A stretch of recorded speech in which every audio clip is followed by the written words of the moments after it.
So, good day, Sir Dominic. So, I am yours, Mary Colahao, and today we talk about the Quarter 2, Module 3 to 7, entitled Democratic Intervention. Kaibaw naman ta o sa ang democracy, which means kanunan nato siya madungog sa taas sa lugar ka mapadpad.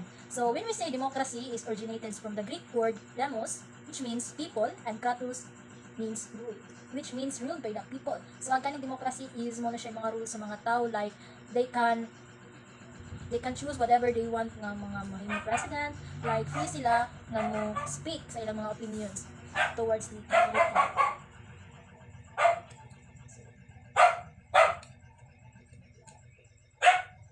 So, ganitong democracy is mostly nato siyang ma-encountered sa government. Why? Because ang democracy is kanang bitaw kanang decision making process siya, so we need to some advices to other people na medyo sweet nga nga mga situation na. Kay tungkol sa democracy is na mga times nga ang mga opinion sa ubang tao bitaw is kanang gamiton pod aron may paibaw pod sa uban ko unsay ilang buot pasabot bitaw di lang kay mo election lang ta tungod sa kwarta, but kanang mo share pod sa uban nga tawo unsay ilang kanang maingon bitaw about anang nga situations.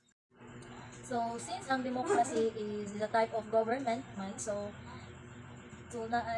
tanang mga tao is na ay supreme power na ma-enjoy nila ang mga fair or free elections na makakontrol sa ilang mga posisyon.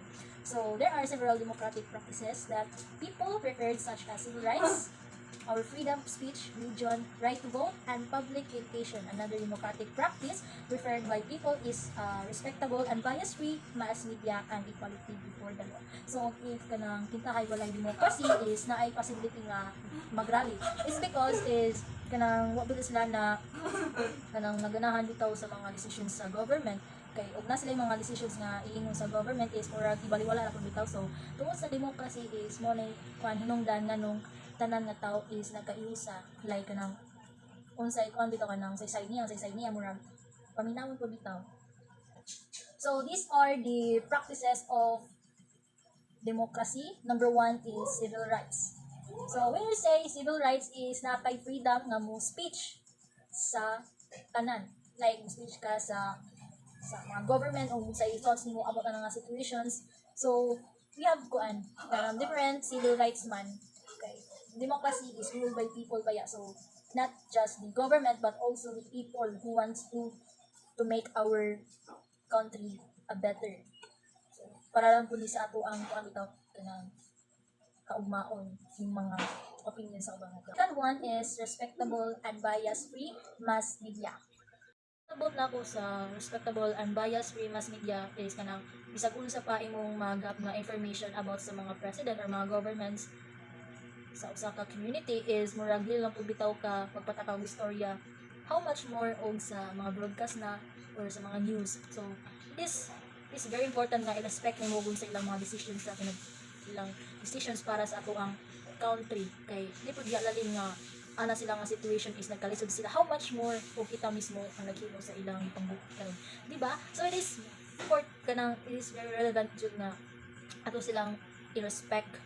The third one is the equality before the law. So, ang kaya pong equality before the law is all persons are equal in the eye of the law regardless of status, wealth, or power, just like how the statue of Lady Justice wearing blindfold. So, ang ganing equality for the law is, which means, is going to weight the evidence presented to the court and it should look and compare each side as justice is done. So, before mo adto sa mga law na or kanang magdebate na mo, so, it is important nga kanang yung siyang kanang bitaw kan paminawon side by side aron mahibaon pud kung kinsa jud ang kanang mali or kanang tinuod nag-ingon ina bitaw para murag ma-avoid ang misunderstanding. Kay if mahitabo ng misunderstanding is na possibility nga mas mulako ang problema sabot na og mga government. So dapat jud if kanang gusto man ka kanang makuha mga information, so you must be survey sa each side sa mga tao about ana. Listen to the essence of participation in democracy. Now that you have gained backgrounds about democracy, that it is a people vote, individual rights are and laws to protect and majority rules. So kini ang mga essence of participation in democracy nga nakata nga gain background o about sa democracy. Kini kuno is a people vote kada usab pag butar sabay nga na mga election, individual rights are protected kanang iyahatang kuan usab pag protect niya na laws to protect and majority kanang mga lawyer nga or mga governor na ma-protect and majority kanang mga rules. It's time for you to discover about the importance of participation in democracy. Kini time na daw nila nga ma-discover na to nga tungkol sa important na participation in democracy. They say that citizens make the future of the country. But can citizens do something useful or contribute to the development of the country? So, ingon ko sila ang citizens ko is mukha daw sila the future of the country.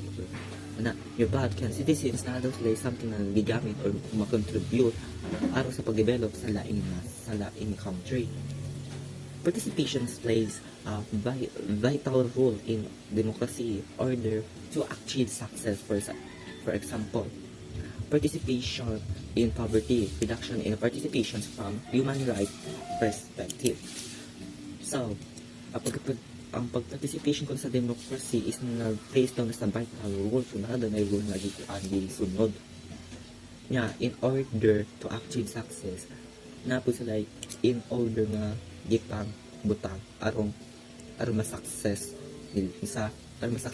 or mapos mga tao. To. For example, is participation in poverty, reductions in the participation from human rights perspective.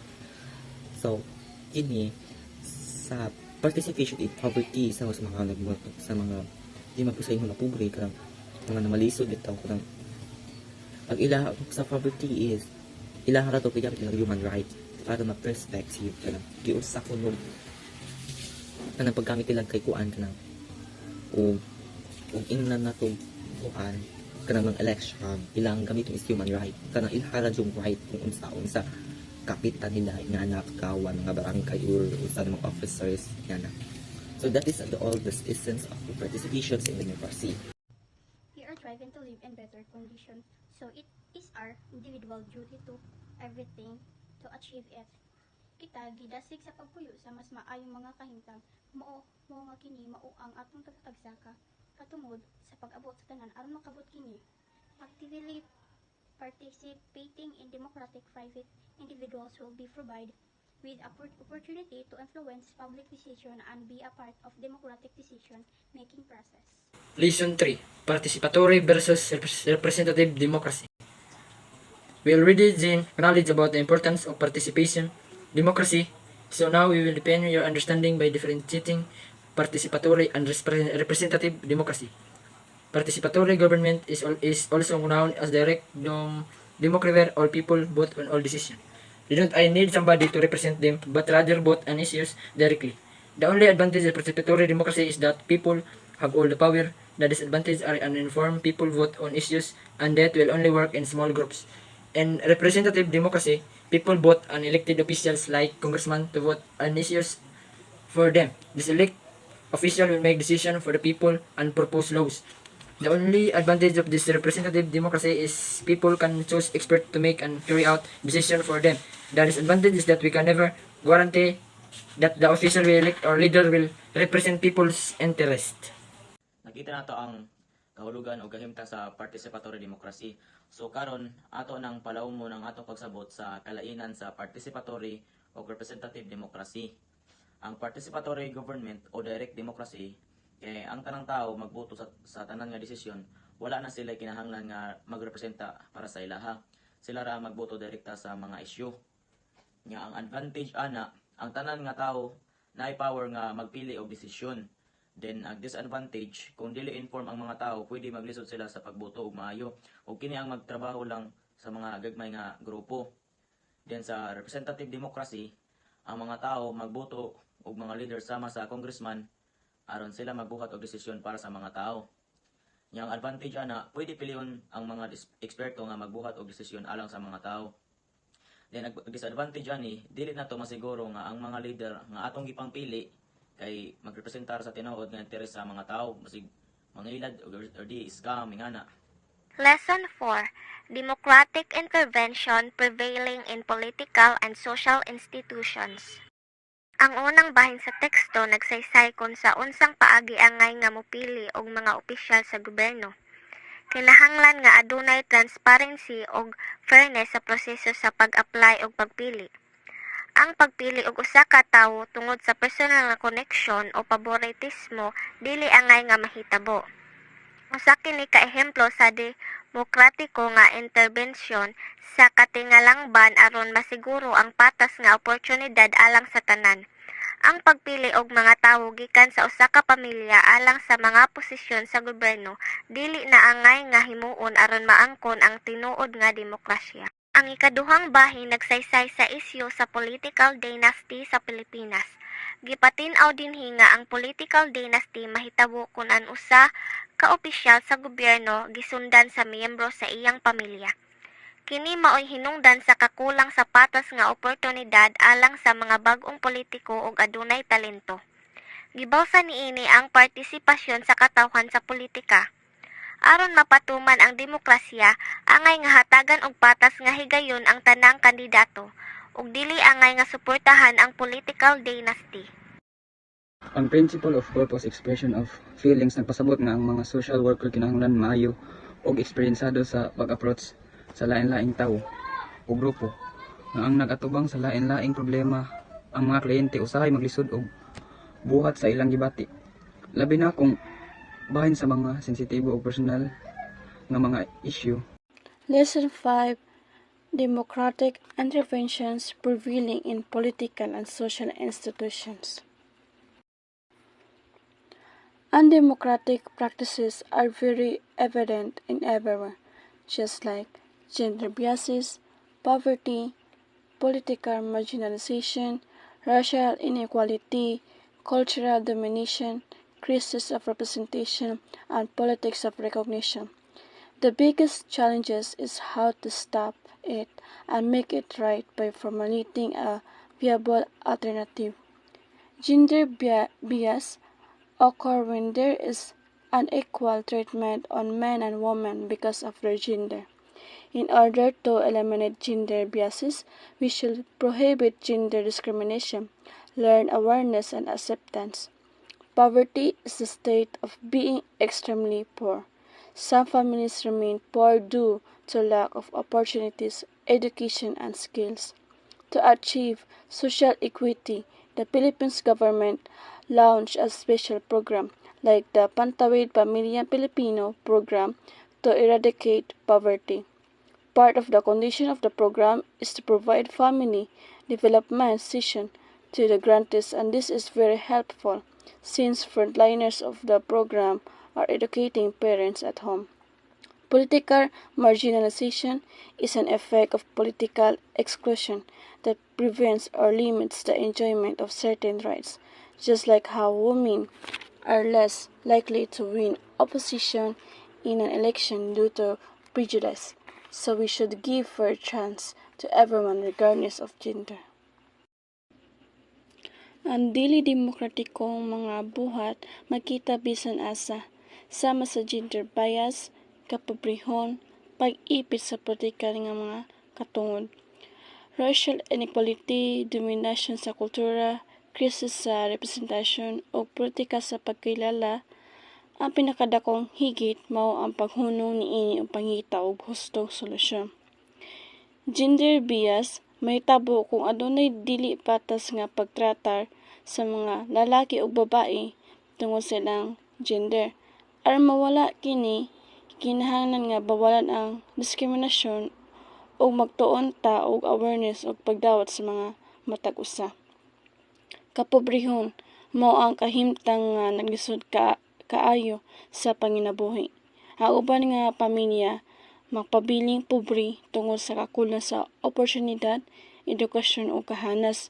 Pagsulbat sa kapobrehon, ang gobyerno sa Pilipinas adunay programa nga gitawag Pantawid Pamilya Pilipino Program or For Peace. Apil sa kondisyon sa programa mao ang pagtudlo sa mga ginikanan, pinaagi sa family development session nga makatabang kaayo sa ilang kahibalo ug paglampo sa ilang mga panginabuhi. Political marginalization. May tabo kung adunay pag-ipit sa politikan nga mga katungod sama sa pagpanuko sa paghatag og oportunidad sa mga babae nga makadaog sa eleksyon tungod sa mga prejuwisyo. Aron masulbad kini, kinahanglan patas ang oportunidad para sa tanan walay pagtanaw sa gender. Racial inequality is defined as disparity in opportunity and treatment that occurs as a result of someone's race. Ang racial inequality kuno o diskriminasyon sa lahi nagtukoy sa pagkakaiba sa pagkakataon o pagtrato na nahitabo tungod sa race nila. Ang halimbawa kuno sa diskriminasyon sa lahi ay mga estudyante kuno nga di Asyano na pay chance makadawat og scholarship gikan sa Asian non-profit organization kaysa sa mga non-Asian student.